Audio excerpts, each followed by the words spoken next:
let alone a whole volume.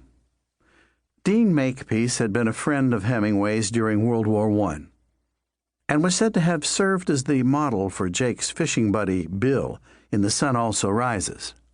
The other English masters carried themselves as if they too were intimates of Hemingway, and also of Shakespeare and Hawthorne, and Donne.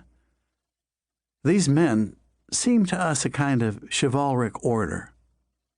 Even boys without bookish hopes aped their careless style of dress and the ritual sword-play of their speech. And at the headmaster's monthly teas, I was struck by the way other masters floated at the fringe of their circle, as if warming themselves at a fire. How did they command such deference? English teachers. Compared to the men who taught physics or biology, what did they really know of the world? Well, it seemed to me, and not only to me, that they knew exactly what was most worth knowing. Unlike our math and science teachers, who modestly stuck to their subjects, they tended to be polymaths.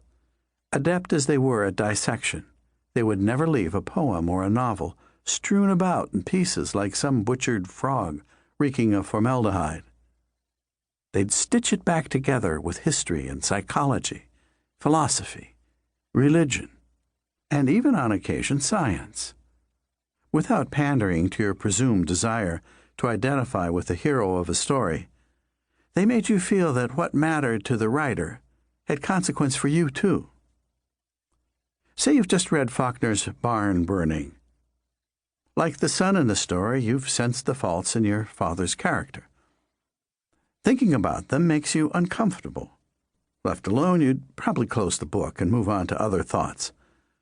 But instead, you are taken in hand by a tall, brooding man with a distinguished limp, who involves you in a room full of other boys in the consideration of what it means to be a son. The loyalty that is your duty and your worth and your problem. The goodness of loyalty and its difficulties and snares. How loyalty might also become betrayal of the self and the world outside the circle of blood. You've never had this conversation before, not with anyone.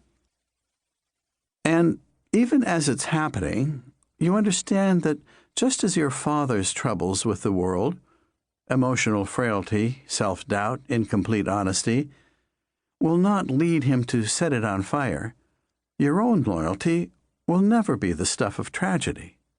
You will not turn bravely and painfully from your father, as the boy in the story does, but forsake him without regret. And as you accept that separation, it seems to happen.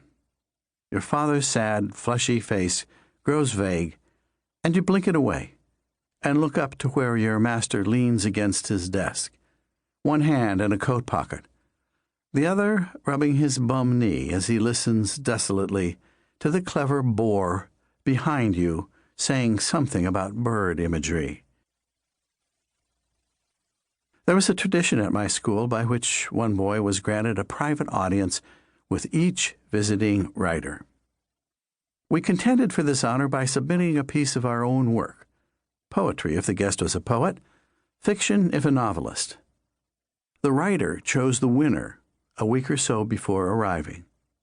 The winner had his poem or story published in the school newspaper, and later a photograph of him walking the headmaster's garden with the visiting writer. By custom, only sixth formers, boys in their final year, were allowed to compete. That meant I had spent the last 3 years looking on helplessly as boy after boy was plucked from the crowd of suitors and invited to stroll between the headmaster's prize roses in the blessed and blessing presence of literature itself, to speak of deep matters and receive counsel, and afterward be able to say, "You liked By Love Possessed? You're kidding. I mean, Jesus, you ought to hear Mary McCarthy on the subject of cousins."